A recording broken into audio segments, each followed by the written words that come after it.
Hello friends, very good evening to all of you. स्वागत है आप सबका आपका अपना यूट्यूब चैनल अब पढ़ेगा इंडिया में।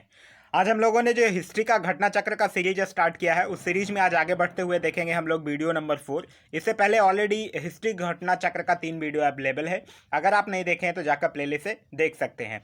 चलिए, आज का जो हमारा पहला टॉपिक है वो है उत्तर भारत एवं दक्कन के प्रांतीय राजवंश। इससे पहले के जो मैं बुक के टॉपिक वाइज करवा रहा हूँ, इससे पहले के जो बुक के टॉपिक्स हैं वो ऑलरेडी मैं कवर करवा चुका हूँ। मैं सबसे पहले स्टार्ट किया हूँ मध्यकालीन भारत, इसके बाद मैं करवाऊंगा आधुनिक भारत, फिर प्राचीन भारत। तो चलिए, उत्तर भारत एवं दक्कन के प्रांतीय राजवंश से रिलेटेड जो क्वेश्चन है उसको देखते हैं। पहला कह रहा है कि जौनपुर नगर जो है वो निम्नलिखित में से किन की स्मृति में स्थापित किया गया था। तो इस क्वेश्चन का सही आंसर होगा मोहम्मद बिन तुगलक। देखिए, जौनपुर नगर की स्थापना जो है वो फिरोज शाह तुगलक के द्वारा करवाया गया था। और यह जो मोहम्मद बिन तुगलक है, ये इसको जौना खां के नाम से जाना जाता था, जो कि फिरोज शाह तुगलक का चचेरा भाई था। और इसी के स्मृति में फिरोज शाह तुगलक जो था वो जौनपुर नगर की स्थापना किया था।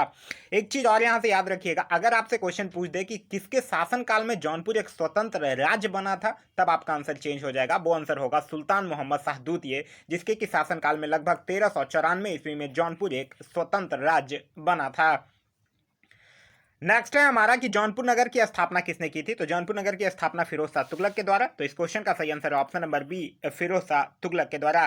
फिरोज शाह तुगलक से आप लोगों को याद होगा कि फिरोज शाह तुगलक ने 300 नए नगरों की स्थापना की थी। इसमें हिसार, फिरोजाबाद, फतेहाबाद, जौनपुर, फिरोजपुर, ये सब कुछ प्रमुख शहर थी।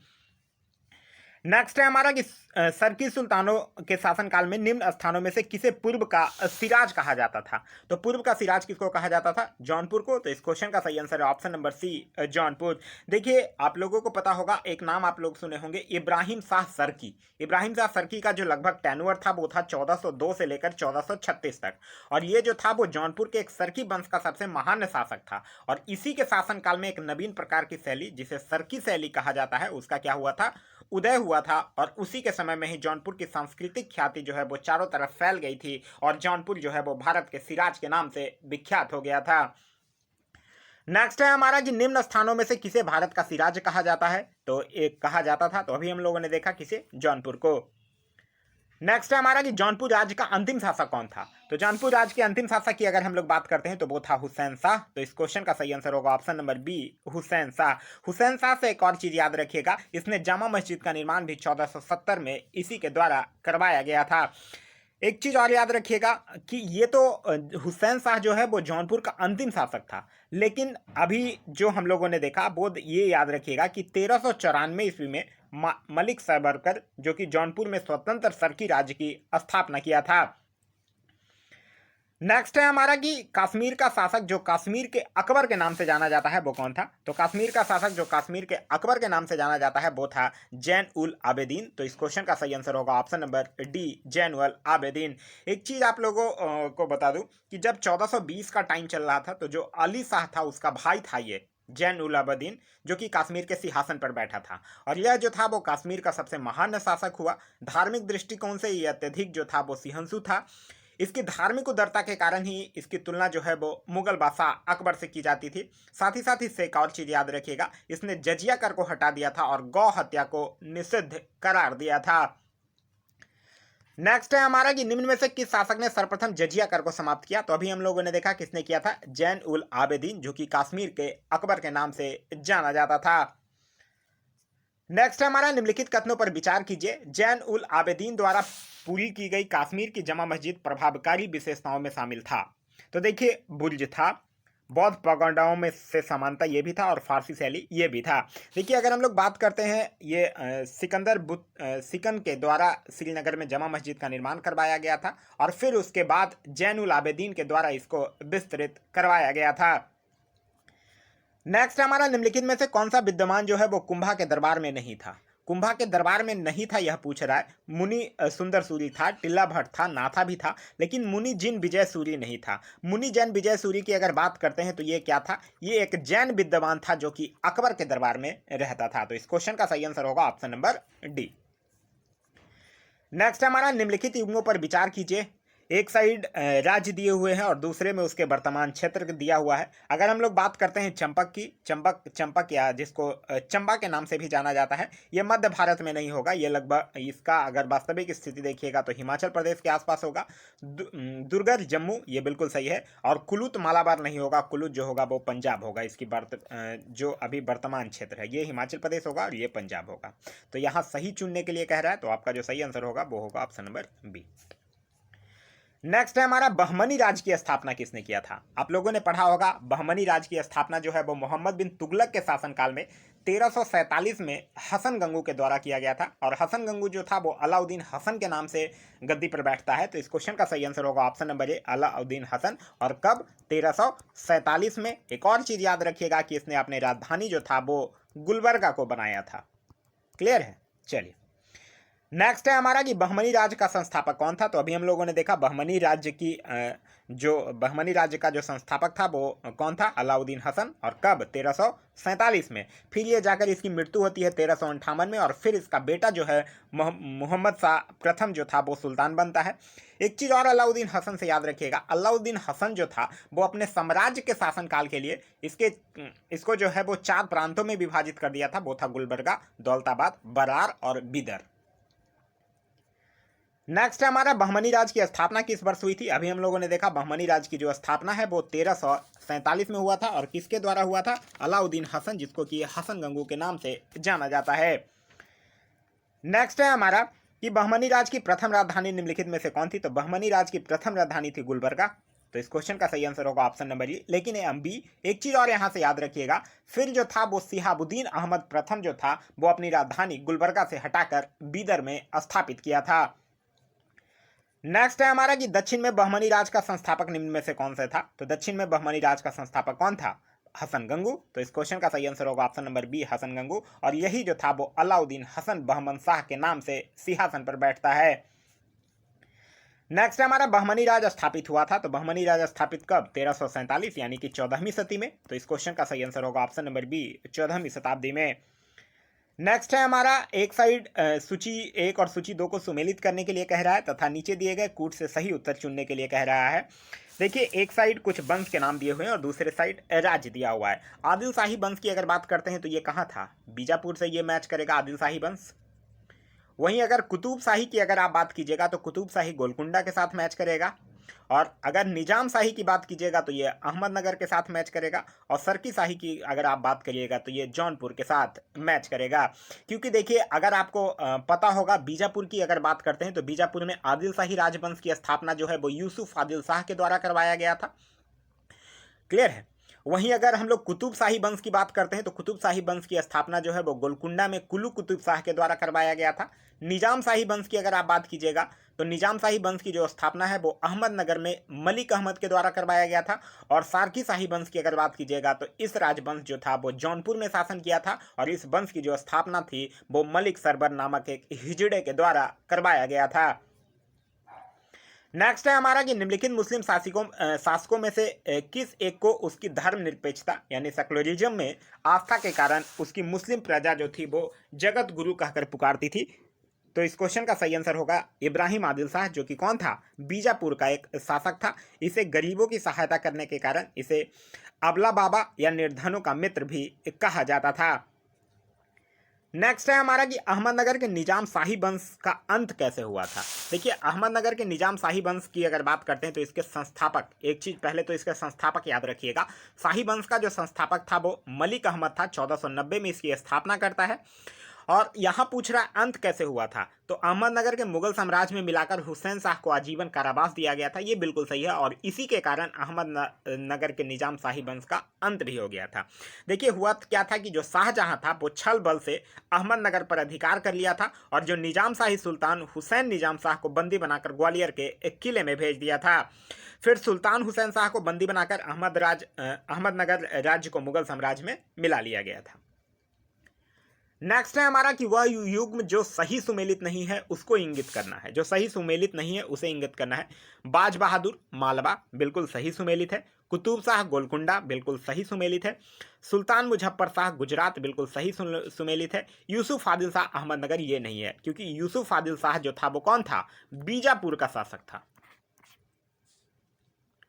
नेक्स्ट हमारा गोलकुंडा को वर्तमान में क्या कहा जाता है। तो गोलकुंडा को अगर बात करते हैं तो दक्षिण भारत में जो हैदराबाद आप लोग नाम सुने हैं उससे 7 मील पश्चिम में यही बहमनी वंश की राजधानी गोलकुंडा का जो विस्तृत खंडर है वो फैला हुआ है। तो आज के डेट में वर्तमान में इसको हैदराबाद कहा जाता है। तो इस क्वेश्चन का सही आंसर होगा ऑप्शन नंबर ए, हैदराबाद।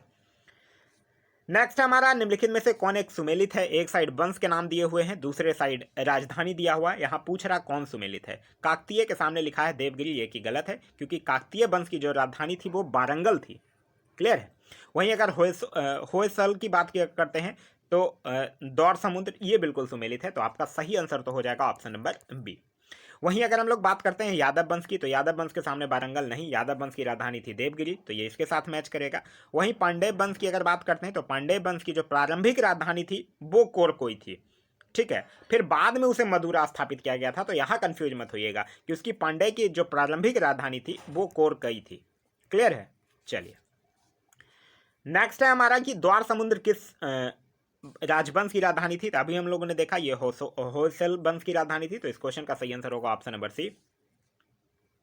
नेक्स्ट हमारा होयसल स्मारक पाए जाते हैं, तो ये कहाँ पाया जाता है, ये हेलीबर्ड और बेलूर में। तो इस क्वेश्चन का सही आंसर होगा ऑप्शन नंबर बी। होयसल राजवंश की अगर बात करते हैं तो इसकी जो राजधानी थी वो द्वार समुद्र थी, जिसका वर्तमान नाम क्या है, हेलीबर्ड है, जो कि कर्नाटक के हासन जिले में स्थित है।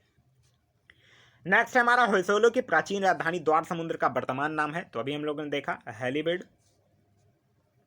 नेक्स्ट हमारा निम्नलिखित में से किस स्मारक में वह गुंबद है जो संसार के विशालतम गुंबदों में से एक है। तो ये किस में है, गोल गुंबद बीजापुर। तो इस क्वेश्चन का सही आंसर होगा ऑप्शन नंबर डी, गोल गुंबद बीजापुर। देखिए जो बीजापुर का शासक था मोहम्मद आदिल शाह, इसी का मकबरा जो था वो गोल गुंबद के नाम से विख्यात है। नेक्स्ट हमारा निम्नलिखित स्मारकों में से उनसे संबंधित शासकों को सुमेलित करके नीचे दिए गए कूटों से सही उत्तर का चयन कीजिए। देखिए एक साइड स्मारक दिया हुआ है, एक साइड शासक दिया हुआ है। दोहरा गुंबद की अगर आप लोग बात कीजिएगा तो एक इसके साथ मैच करेगा, सिकंदर लोदी के साथ मैच करेगा। अष्टभुजीय मकबरा की बात कीजिएगा तो ये शेर शाह के साथ मैच करेगा। सत मेहराबीय मकबरा की अगर आप लोग बात कीजिएगा तो ये बलबन के साथ मैच करेगा। और गोल गुंबद की बात कीजिएगा तो अभी हम लोगों ने देखा कि मोहम्मद आदिल शाह के द्वारा जो मोहम्मद आदिल शाह का जो मकबरा था वही गोल गुंबद के नाम से विख्यात है। चलिए नेक्स्ट क्वेश्चन है हमारा, कह रहा है कि गुजरी महल किसने बनवाया था। देखिए अगर गुजरी महल की अगर आप लोग बात कीजिएगा तो इसको मान सिंह के द्वारा बनवाया गया था। तो इस क्वेश्चन का सही आंसर होगा ऑप्शन नंबर बी, मान सिंह।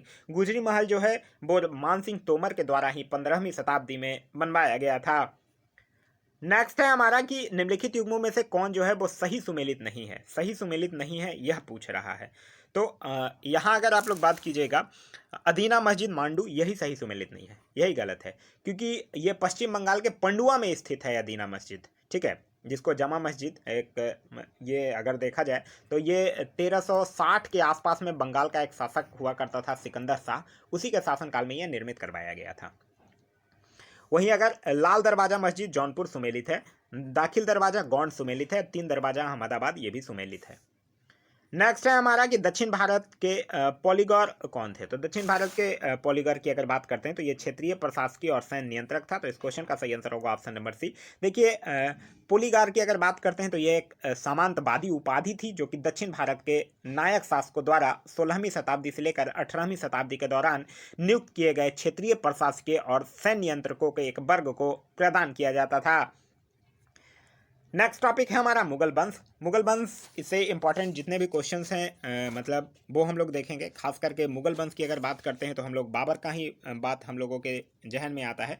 तो हम लोग मुगल वंश से इंपॉर्टेंट जितने भी क्वेश्चंस हैं उसको हम लोग देखते हैं। चलिए पहला क्वेश्चन हमारा कह रहा है कि बाबर को भारत पर आक्रमण करने के लिए आमंत्रित करने वालों में से एक आलम खान। तो आलम खान कौन था। आलम खान की अगर बात करते हैं तो ये इब्राहिम लोदी का चाचा था, जो कि दिल्ली के राज सिंहासन पर अपना अधिकार जताते हुए बाबर को भारत पर आक्रमण करने के लिए आमंत्रित किया था। तो इस क्वेश्चन का सही आंसर हो जाएगा इब्राहिम लोदी के संबंधी थे और वो दिल्ली के राज सिंहासन के दावेदार थे। तो इस क्वेश्चन का सही आंसर है ऑप्शन नंबर ए। नेक्स्ट है हमारा कि मध्यकालीन भारत के मुगल शासक वस्तुतः थे। तो मध्यकालीन भारत के मुगल शासक जो थे वो वस्तुतः चगताई तुर्क थे। तो इस क्वेश्चन का सही आंसर होगा ऑप्शन नंबर सी, चगताई तुर्क।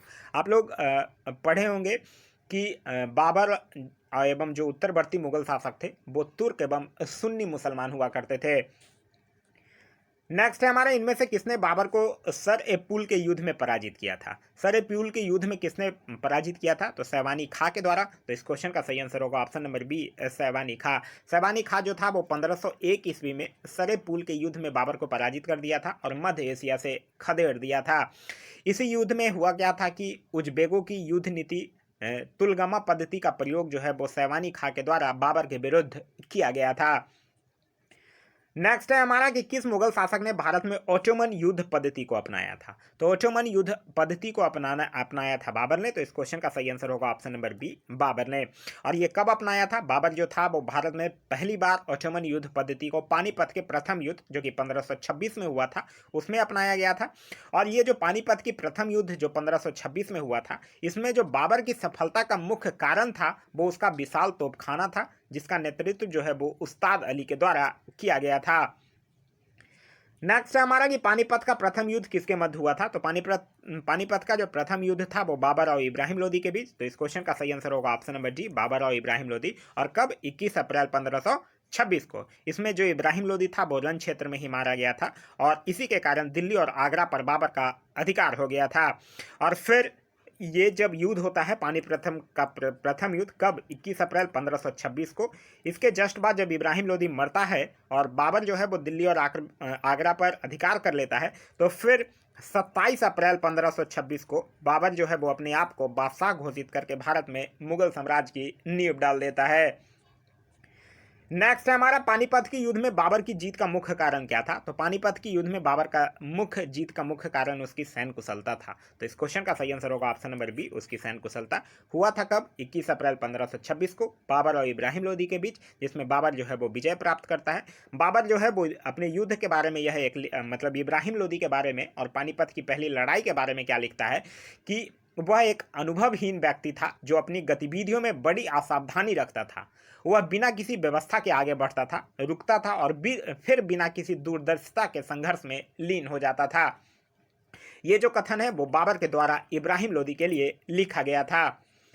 नेक्स्ट है हमारा, बाबर की इब्राहिम लोदी पर विजय का कारण क्या था? तो बाबर की इब्राहिम लोदी पर विजय का कारण था कुशल सेना नायक। तो इस क्वेश्चन का सही आंसर होगा ऑप्शन नंबर डी, कुशल सेना नायक। नेक्स्ट हमारा, निम्नलिखित में से किस युद्ध में एक पक्ष द्वारा प्रथम बार तोपों का उपयोग किया जाता है? तो ये पानीपत की पहली लड़ाई में ही किया जाता है। तो इस क्वेश्चन का सही आंसर होगा ऑप्शन नंबर ए, पानीपत का प्रथम युद्ध।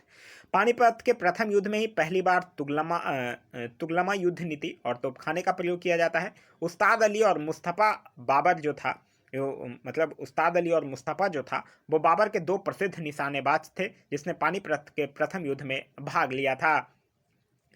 नेक्स्ट है हमारा कि पानीपत की प्रथम लड़ाई में बाबर ने किसको हराया था? तो प्रथम लड़ाई 21 अप्रैल 1526 को, और किसको हराया था? इब्राहिम लोदी को। नेक्स्ट है हमारा कि किस वर्ष बाबर ने सुल्तान इब्राहिम लोदी को पानीपत की पहली लड़ाई में पराजित किया है? तो कब? 21 अप्रैल 1526, यानी ऑप्शन नंबर बी जो है वो आपका सही आंसर है। नेक्स्ट है हमारा, निम्न में से कौन सा युग्म जो है वो सही सुमेलित नहीं है? पानीपत का प्रथम युद्ध 1526 बिल्कुल सुमेलित है। खानवा का युद्ध 1527 बिल्कुल सुमेलित है। घाघरा का युद्ध 1529 सुमेलित है। चंदेरी का युद्ध 1530 ये गलत है क्योंकि चंदेरी का युद्ध जो है वो 1528 में हुआ था। पानीपत का प्रथम युद्ध किसके किसके बीच? बाबर और इब्राहिम लोदी के बीच। खानवा का युद्ध की बात करते हैं तो 1527 में बाबर और राणा संगा के बीच। घाघरा का युद्ध की अगर बात करते हैं तो 1529 में बाबर और अफगान शासकों के बीच। और चंदेरी का युद्ध 1528 में बाबर और मेदिनी राय के बीच हुआ था। नेक्स्ट है हमारा, निम्नलिखित पर विचार कीजिए। बाबर के भारत में आने के फलस्वरूप क्या क्या हुआ था? उपमहाद्वीप में बारूद के उपयोग की शुरुआत हुई थी, ये गलत बात है। इस क्षेत्र की स्थापत्य कला में मेहराब और गुबंद बनाने की शुरुआत हुई थी, ये भी गलत है। इस क्षेत्र में तैमूरी राजवंश स्थापित हुआ था, ये बिल्कुल सही है। देखिए, उपमहाद्वीप में बारूद के उपयोग की शुरुआत की अगर बात कीजिएगा आप, तो पहली बार 14वीं शताब्दी में जब बहमनी और विजयनगर राज्यों के बीच तोपों के इस्तेमालों की जानकारी मिलती है। तो ये तो यहाँ गलत हो गया है कि बाबर के आने के पहले ही विजयनगर साम्राज्य और बहमनी किंगडम था, तो उसके पूर्व ही बारूद का उपयोग शुरू हो चुका था। वहीं अगर बात करते हैं तीसरे नंबर, इसके क्षेत्र में तैमूरी राजवंश स्थापित हुआ था, तो ये बिल्कुल सही है क्योंकि देखिए आपको पता होगा कि बाबर की धमनियों में एशिया के दो वीर जातियों का रक्त प्रवाहित था। एक माता की ओर से वह चंगेज खान यानी मंगोल का वंशज था और पिता की ओर से किसका? तैमूर का वंशज था।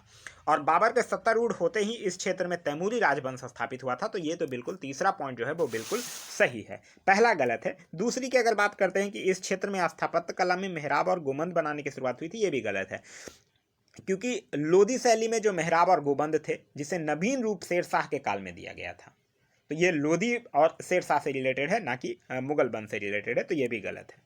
तो पहला और दूसरा क्या है, गलत है, तीसरा क्या है, सही है। नेक्स्ट हमारा, निम्नलिखित युद्धों में से किस एक में बाबर ने जिहाद की घोषणा की थी? तो बाबर जो था वो जिहाद की घोषणा जो है वो खानवा का युद्ध में किया था। खानवा का युद्ध कब? 1527 में बाबर और राणा संगा के बीच, जिसमें राणा संगा पराजित होता है और इसी युद्ध में विजय श्री मिलने के बाद बाबर जो है वो गाजी की उपाधि धारण कर लेता है। नेक्स्ट है हमारा, राणा संगा ने निम्नलिखित युद्धों में से किस में बाबर के विरुद्ध लड़ाई की थी? बाबर का विरुद्ध राणा संगा कब? खानवा का युद्ध में 17 मार्च 1527 को। नेक्स्ट हमारा, खानवा के युद्ध में कौन पराजित हुआ था? तो खानवा के युद्ध में कौन पराजित हुआ था अगर देखते हैं तो राणा संगा और बाबर के बीच, जिसमें राणा संगा क्या था? पराजित हो जाता है। नेक्स्ट हमारा, भारत के मुगल शासक बनने पर जहरुद्दीन मोहम्मद ने नाम रखा था। तो देखिए बाबर का पूरा नाम ही था जहरुद्दीन मोहम्मद बाबर। तो इस क्वेश्चन का सही आंसर तो होगा option number A, Babar. Babar की अगर जन्म की बात करते हैं तो इसका जन्म जो है वो 1483 को फरगना में होता है। फिर इसकी पिता की मृत्यु के बाद ये उस समय इसकी आयु जो थी वो 12 वर्ष मात्र थी और ये 1495 में फरगना के सिंहासन पर बैठता है। और फिर पानीपत का प्रथम युद्ध होता है। उसके विजय के बाद बाबर जो है वो अपने आप को बादशाह घोषित करके भारत में मुगल साम्राज्य की नींव डाल देता है। नेक्स्ट है हमारा, बाबर ने सर्वप्रथम पातशाह की पदवी धारण की थी। तो बाबर जो है वो सर्वप्रथम पातशाह की पदवी जो है वो काबुल में धारण किया था। तो इस क्वेश्चन का सही आंसर होगा ऑप्शन नंबर बी, काबुल में। जब बात है 1504 की, जब काबुल विजय करता है और काबुल में ही 1506 में अपने अनुगामियों का मनोबल बढ़ाने हेतु बाबर ने अपने पूर्वजों द्वारा धारण की गई जो उपाधि मिर्जा थी उसको त्याग कर देता है और एक नई उपाधि पातशाह जो है वो धारण करता है। एक चीज और याद रखिएगा, बाबर को अपनी उदारता के लिए कलंदर की उपाधि भी दी गई थी। नेक्स्ट हमारा, बाबर के साम्राज्य में निम्नलिखित है। बाबर के साम्राज्य में निम्नलिखित क्या क्या था? काबुल का क्षेत्र था, पंजाब का क्षेत्र भी था और आधुनिक उत्तर प्रदेश का क्षेत्र भी था। आधुनिक राजस्थान का क्षेत्र नहीं था, क्योंकि आप लोगों ने पढ़ा होगा कि आधुनिक राजस्थान का जो क्षेत्र है वो उसके साम्राज्य में सम्मिलित नहीं था। यह क्षेत्र जो है वो उस समय भी विभिन्न राजपूत शासकों के अंदर में था। नेक्स्ट है हमारा, वह मुगल सम्राट जिसके जीवन से धैर्य व संकल्प से सफलता की शिक्षा मिलती है। ये बात कर रहा है बाबर की, जहरुद्दीन मोहम्मद बाबर। तो इस क्वेश्चन का सही आंसर होगा ऑप्शन नंबर ए। देखिए जब बाल अवस्था में, जब ये 12 वर्ष की आयु में था तो इसके ऊपर से पिता का साया छीन गया था। पिता के साया छीन जाने के बावजूद भी बाबर जो था वो कभी हिम्मत नहीं हारा था। उसके साहस और धैर्य का ही प्रतिफल था कि उसने भारत में मुगल साम्राज्य की नींव डाल दी। फिर बाद में उसने अपने पुत्र हुमायूं को यह सलाह भी दिया था कि संसार उसका है जो परिश्रम करता है, किंतु किसी भी आपत्ति का मुकाबला जो है वो करने में मत चूकना। तो बाबर जो था वो अपने हुमायूं को, अपने बेटे हुमायूं को ये भी कहता है कि संसार क्या है? उसी का है जो परिश्रम करता है, किसी भी आपत्ति का मुकाबला करने से मत चूकना। नेक्स्ट है हमारा कि बाबर ने अपने बाबरनामा में किस हिंदू राज्य का उल्लेख किया है? तो बाबर जो है वो अपने बाबरनामा में मेवाड़ का उल्लेख किया है। तो इस क्वेश्चन का सही आंसर होगा ऑप्शन नंबर सी, मेवाड़। देखिए बाबर जो है अपनी आत्मकथा लिखता है बाबरनामा, और बाबरनामा में 2 हिंदू राज्यों का उल्लेख करता है। एक तो था विजयनगर और दूसरा था मेवाड़। यहाँ विजयनगर ऑप्शन में नहीं है, लेकिन अगर विजयनगर रहेगा तो फिर आपका आंसर जो होगा वो दोनों हो जाएगा, विजयनगर और मेवाड़। ठीक है। नेक्स्ट हमारा, नीचे दिए गए कथन है जिनमें एक को कथन ए और दूसरे को कारण आर से डिनोट किया गया है। बाबर ने बाबरनामा तुर्की में लिखा था, ये बिल्कुल सही है। एक चीज़ और यहाँ पे याद रखिएगा, बाबरनामा का जो अनुवाद है वो फारसी भाषा में अब्दुल रहीम खान खाना के द्वारा किया गया था। एक चीज़ और याद रखिएगा कि बाबरनामा को तुझके बाबरी भी कहा जाता है। दूसरा कह रहा है तुर्की जो है वो मुगल दरबार की राजभाषा थी, ये गलत है, क्योंकि तुर्की नहीं थी, फारसी जो थी वो मुगल दरबार की राजभाषा थी। तो पहला सही है, दूसरा गलत है। नेक्स्ट हमारा, तुझके बाबरी किस भाषा में लिखा गया था? तो अभी हम लोगों ने देखा तुझके बाबरी जो था वो तुर्की भाषा में लिखा गया था, फिर बाद में फारसी में इसका अनुवाद जो है वो अब्दुल रहीम खान खाना के द्वारा किया जाता है। नेक्स्ट है हमारा कि अयोध्या स्थित बाबरी मस्जिद का निर्माण किसने करवाया था? तो अयोध्या स्थित बाबरी मस्जिद का निर्माण जो है वो मीर बाकी के द्वारा करवाया गया था, बाबर के द्वारा नहीं करवाया गया था, मीर बाकी के द्वारा करवाया गया था। और मीर बाकिर कौन है? ऐसा माना जाता है कि मीर बाकी के द्वारा ये करवाया गया था। और मीर बाकी था कौन? बाबर का सेना नायक था। क्लियर है? चलिए अब नेक्स्ट टॉपिक है हमारा हुमायूं और शेरशाह। हुमायूं और शेरशाह से जो पहला क्वेश्चन है वो ये कह रहा है कि निम्न नामों में से उसे चिन्हित करिए जो हुमायूं के भाइयों में से किसी का नाम नहीं था। देखिए हुमायूं जो था वो 4 भाई था, उसमें हुमायूं जो था वो सबसे बड़ा था, कामरान उसके भाई का नाम था, अस्करी उसके भाई का नाम था, हिंदाल उसके भाई का नाम था, उस्मान उसके भाई का नहीं था। तो इस क्वेश्चन का सही आंसर हो जाएगा ऑप्शन नंबर बी, उस्मान उसके कोई भाई का नाम नहीं था। हुमायूं टोटल 4 भाई था, कामरान, अस्करी, हिंदाल और हुमायूं। ठीक है, हुमायूं की अगर बात करते हैं तो हुमायूं जो था वो बाबर का सबसे बड़ा बेटा था और हुमायूं जो था वो 1508 ईस्वी में काबुल में पैदा हुआ था। नेक्स्ट है हमारा, हुमायूं द्वारा लड़े गए 4 प्रमुख युद्धों की तिथि अनुसार सही क्रम अंकित कीजिए। तो देखिए हुमायूं के द्वारा लड़ा गया युद्ध की अगर बात कीजिएगा तो देवरा का युद्ध 1531, चौसा का युद्ध 1539, कन्नौज का युद्ध 1540 और सरहिंद का युद्ध 1555। तो इस क्वेश्चन का सही आंसर होगा ऑप्शन नंबर डी।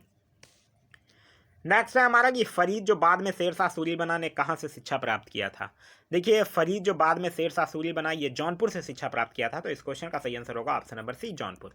देखिए फरीद शेरशाह सूरी कैसे बनता है ये भी ध्यान रखिएगा। फरीद जो है वो एक शेर को तलवार से एक ही बार में मार देता है और उसके इस बहादुरी से प्रसन्न होकर ही जो बिहार के अफगान शासक था सुल्तान मोहम्मद बहार खान लोहानी, उसी ने उसे शेर खां की उपाधि प्रदान करता है। नेक्स्ट है हमारा, निम्नलिखित मध्यकालीन शासकों में से कौन सा जो था वो एक उच्च शिक्षित था। तो ये था शेरशाह। और ये अपनी शिक्षा कहाँ से प्राप्त किया था, ये अपनी शिक्षा जो है वो जौनपुर से प्राप्त किया था। देखिए जौनपुर से प्राप्त करने के इसके पीछे रीजन भी क्या था कि जो शेरशाह के जो पिता थे जिनका नाम था हसन खां, वो जौनपुर राज्य के अंतर्गत ही सासाराम के जमींदार भी थे। नेक्स्ट है हमारा, निम्नलिखित में से किस सुल्तान ने पहले हजरते आला की उपाधि अपनाई और बाद में सुल्तान की। ये बात कर रहा है शेरशाह सूरी की। तो इस क्वेश्चन का सही आंसर है option number C, Sher Shah Suri. देखिए 1534 ईस्वी में बंगाल का जो शासक था नुसरत शाह, उसको पराजित करके शेर खां मतलब शेरशाह सूरी ने हजरते आला की उपाधि धारण किया था। और फिर 1539 में जब चौसा का युद्ध होता है तो उसमें हुमायूं को हराकर शेरशाह सूरी जो है वो शेरशाह की उपाधि धारण करता है और अपने नाम का खुतबा भी पढ़वाता है और सिक्का भी चलवाता है। नेक्स्ट हमारा, शेरशाह सूरी द्वारा किए गए सुधारों में सम्मिलित है। तो देखिए राजस्व सुधार भी था, प्रशासनिक सुधार भी था, सैनिक सुधार भी था और करेंसी प्रणाली में सुधार भी था। तो इस क्वेश्चन का जो आंसर होगा वो होगा ऑल, उपयुक्त सभी यानी कि ऑल। क्लियर है। देखिए अगर राजस्व सुधार की अगर आप बात कीजिएगा तो राजस्व सुधार में उसकी लगान व्यवस्था जो थी वो मुख्य रूप से रैयतबाड़ी थी, जिसमें किसानों से प्रत्यक्ष संपर्क जो है वो स्थापित किया जाता था। वहीं अगर आप प्रशासनिक सुधार की अगर बात कीजिएगा तो प्रशासनिक सुधार पहले शेरशाह सूरी था मुगल सेवा में और मुगल सेवा में रहने के कारण ही उसे मुगलों के प्रशासन, सैनिक संगठन और वित्तीय व्यवस्था का पूरा ज्ञान था। और यही कारण है कि शेरशाह जो है वो अपने 5 वर्षों के अल्प शासन काल में जो प्रशासन कार्य दिखाया है वो उसके कारण उसकी गणना दिल्ली के सर्वश्रेष्ठ सुल्तानों में की जाती है। वहीं अगर आप बात करते हैं सैनिक सुधार की तो सैनिक सुधार में भी वो जो अलाउद्दीन खिलजी था उसके सुधारों से बहुत ज़्यादा प्रभावित था शेरशाह सूरी। अलाउद्दीन खिलजी जो था वो घोड़ों को दागने की प्रथा और सैनिकों का हुलिया लिखने का प्रथा चलवाया था। तो इसी को कंटिन्यू भी करता है शेरशाह सूरी। मतलब शेरशाह सूरी भी जो था वो घोड़ों को दागने की प्रथा और सैनिकों की हुलिया लिखने की प्रथा को भी अपनाया था। वहीं अगर आप लोग करेंसी प्रणाली में सुधार की बात करते हैं तो शेरशाह जो था वो पुराने घिसे पिटे सिक्कों के स्थान पर शुद्ध सोने, चांदी और तांबे के सिक्के का प्रचलन किया था। उसने चांदी का रुपया जिसको कि 178 या कोई कोई बुक में आपको 180 ग्रेन भी मिल जाएगा और तांबे का दाम जो था उसको 380 ग्रेन का चलवाया था। क्लियर है। चलिए नेक्स्ट हमारा, दिल्ली सल्तनत के पराभव के उपरांत किस शासक द्वारा स्वर्ण मुद्रा का सर्वप्रथम प्रचलन किया गया था। तो यह हुमायूं के द्वारा ही किया गया। तो इस क्वेश्चन का सही आंसर होगा ऑप्शन नंबर बी, हुमायूं। लेकिन एक चीज याद रखिएगा कि हुमायूं के बाद शेरशाह के द्वारा भी स्वर्ण मुद्रा जारी करने का उल्लेख जो है वो प्राप्त होता है। नेक्स्ट है हमारा कि हुमायूं ने चुनार दुर्ग पर प्रथम बार आक्रमण कब किया था। तो चुनार दुर्ग पर प्रथम बार आक्रमण जो है वो 1532 में किया था और इस किलो को उसने 4 महीने तक घेरे रखा था, जिसके बाद फिर जो शेर खां है वो हुमायूं की अधीनता को स्वीकार कर लेता है। नेक्स्ट हमारा, निम्नलिखित घटनाओं पर विचार कीजिए और उन्हें क्रमानुसार व्यवस्थित कीजिए। दोराह का युद्ध की अगर बात करते हैं तो कब, 1531 या 1532 याद रखिएगा। ये सामूगढ़ का युद्ध की अगर आप बात कीजिएगा तब याद रखिएगा 1658। कन्नौज की युद्ध की अगर बात करते हैं तब याद रखिएगा 1540 और चौसा की युद्ध की अगर बात कीजिएगा तब याद रखिएगा 1539। तो अब आप इसको बड़े आराम से व्यवस्थित कर सकते हैं। चलिए नेक्स्ट क्वेश्चन है हमारा, निम्नलिखित में से किसने अपने बादशाह पति के लिए मकबरे का निर्माण करवाया था? तो ये हाजी बेगम के द्वारा करवाया गया था। तो इस क्वेश्चन का सही आंसर होगा ऑप्शन नंबर बी, हाजी बेगम। हाजी बेगम किसकी पत्नी थी? हुमायूं की पत्नी थी, जो कि हुमायूं के मकबरे का निर्माण दिल्ली में दीन पनाह के नाम से 1564 में करवाई थी। यह जो था वो श्वेत संगमरमर से बना यह भारत का प्रथम दोहरा गुंबद वाला मकबरा है। नेक्स्ट है हमारा, चांदी का सिक्का किसने शुरू किया था? तो चांदी का सिक्का जो है वो शेरशाह के द्वारा शुरू किया गया। तो इस क्वेश्चन का सही आंसर होगा option number B, Sher Shah. Sher Shah जो था वो मिश्रित धातु के सिक्के को बंद कर दिया था और शुद्ध सोने, चांदी एवं तांबे के सिक्के का प्रचलन किया था। इसने चांदी के सिक्के रुपये का तौल जो है वो 178 ग्रेन और रखवाया था, और तांबे का दाम भी चलवाया था, जो कि कितना था? 380 ग्रेन। नेक्स्ट हमारा, शेरशाह के अंतर्गत तांबे के दाम और चांदी के रुपए की विनिमय दर क्या थी? तो ये कितना था? 64:1। तो इस क्वेश्चन का सही आंसर होगा ऑप्शन नंबर डी। देखिए यहाँ कंफ्यूज नहीं होइएगा, तांबे के दाम और चांदी का रुपया पूछा। अगर चांदी का रुपया पहले लिखा रहे, तांबे का दाम बाद में, तो आपका आंसर 1:64 हो जाएगा। क्लियर? चलिए, नेक्स्ट है हमारा कि शुद्ध चांदी का रुपए का आविष्कार किसने किया था? तो शुद्ध चांदी के रुपए का आविष्कार जो है वो शेरशाह के द्वारा ही किया गया था। तो इस क्वेश्चन का सही आंसर होगा option number B, Sher Shah. Sher Shah से और याद रखिएगा, शेरशाह जो था वो कबूलियत एवं पट्टा प्रथा का भी शुरुआत करवाया था। नेक्स्ट हमारा, शेरशाह सूरी की मृत्यु हुई। तो शेरशाह सूरी की मृत्यु जो हुई थी वो कालिंजर में हुआ था। तो इस क्वेश्चन का सही आंसर होगा option number B, Kalinjar. Kalinjar का जब अभियान जो था वो शेरशाह का अंतिम अभियान था, और उस समय कालिंजर का राजा कौन था ये भी याद रखिएगा, पूछा जाता है। उस समय वहाँ का राजा यानी कलिंजर का राजा जो था वो था कीरत सिंह। एक चीज़ और याद रखिएगा, शेरशाह के मरने के बाद शेरशाह का जो उत्तराधिकारी होता है वो उसका बेटा इस्लाम शाह होता है। नेक्स्ट है हमारा, मात्र एक मुट्ठी बाजरे के चक्कर में मैंने अपना पूरा साम्राज्य खो दिया। यह कथन जो है वो आप किस मध्यकालीन शासक से संबंध करेंगे? तो यह शेरशाह से। तो इस क्वेश्चन का सही आंसर होगा option number B, option number C, Sher Shah. Sher Shah Suri जो था वो मारवाड़ के युद्ध में राजपूतों के स्वैत प्रशासन पराक्रम से इतना प्रभावित हुआ था कि उसके मुख से यही बात निकला था कि मात्र एक मुट्ठी बाजरे के चक्कर में मैंने पूरा अपना साम्राज्य खो दिया था। एक चीज़ और याद रखिएगा, शेरशाह की अगर बात कर रहे हैं तो शेरशाह जो था वो 1541 ईस्वी में पाटलिपुत्रा को पुनः पटना के नाम से स्थापित किया था।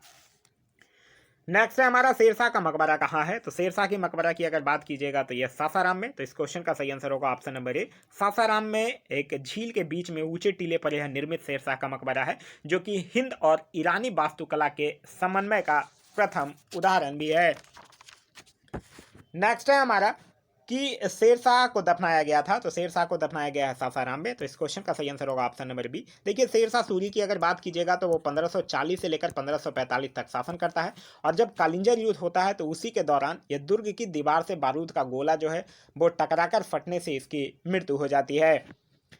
नेक्स्ट है हमारा, निम्नलिखित में से किस स्मारक का निर्माण जो है वो शेरशाह के द्वारा करवाया गया था? तो देखिए, दिल्ली के किले कुन्हा मस्जिद, हाँ बिल्कुल करवाया गया था, यही करवाया गया था। साथ ही साथ एक और याद रखिएगा, रोहतासगढ़ का किला का भी निर्माण जो है वो शेरशाह के द्वारा ही करवाया गया था। शेरशाह से याद रखिएगा, इसने ग्रंचक रोड की मरम्मत भी करवाई थी, और डाक प्रथा का प्रचलन जो है वो इसी के द्वारा किया गया था।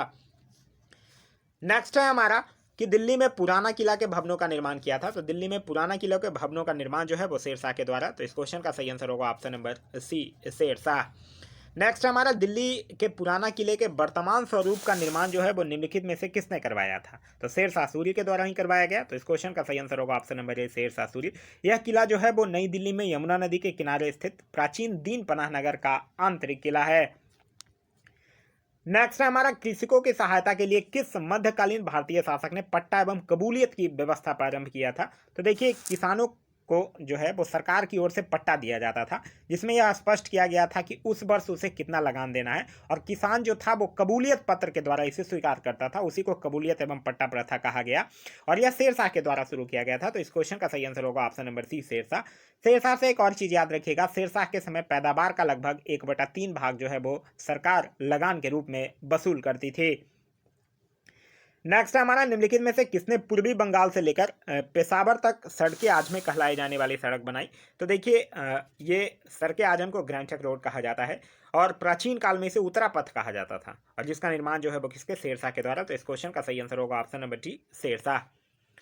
नेक्स्ट है हमारा, शेरशाह का उत्तराधिकारी कौन था? तो शेरशाह का उत्तराधिकारी उसका बेटा इस्लाम शाह हुआ। तो इस क्वेश्चन का सही आंसर होगा ऑप्शन नंबर बी, इस्लाम शाह। एक चीज और याद रखिएगा शेरशाह से, एक आपने नाम सुना होगा मलिक मोहम्मद जायसी, जो कि शेरशाह के ही समकालीन थे। नेक्स्ट हमारा, इन शासकों में से किसने अपनी सैन्य टुकड़ियों को 200, 250 एवं 50 की इकाइयों में विभाजित किया था? तो ये किसके द्वारा किया गया था? ये शेर शाह का जो बेटा है इस्लाम शाह, उसके द्वारा करवाया गया था। ठीक है, इस्लाम शाह की अगर बात कीजिएगा तो इस्लाम शाह क्या था? शेर शाह का पुत्र था। इस्लाम शाह ने ही पूरे उत्तर भारत में लगभग 8 वर्षों तक शासन किया था। फिर उसकी मृत्यु जो है वो 1533 में हो जाती है। एक चीज़ और याद रखिएगा कि सिकंदर शाह जो था उसने भी अपने शासनकाल में इस्लाम शाह के सैन्य व्यवस्था को लागू रखा था। तो यहाँ आंसर सिकंदर शाह भी होगा और इस्लाम शाह भी होगा। मतलब इस क्वेश्चन का सही आंसर होगा ऑप्शन नंबर ई, उपयुक्त में से एक से अधिक, क्योंकि सिकंदर शाह भी जो था वो अपने शासनकाल में इस्लाम शाह के सैन्य व्यवस्था को लागू रखा था। क्लियर है? चलिए, तो ये था हमारा आज का वीडियो। आज का वीडियो आप लोगों को कैसा लगा कमेंट करके जरूर बताइएगा। साथ ही साथ ये वीडियो पसंद आया तो एक लाइक जरूर कर दीजिएगा, अपने दोस्तों के साथ शेयर करना ना भूलें। अब अगर आप हमारे चैनल पर नए हैं या अभी तक चैनल को सब्सक्राइब नहीं किए हैं तो चैनल को सब्सक्राइब कर लीजिए और साथ ही साथ बेल आइकन दबा लीजिएगा ताकि हमारे सारे यूजफुल कंटेंट वाले वीडियो के नोटिफिकेशन आपको मिलते रहें। Thanks for watching.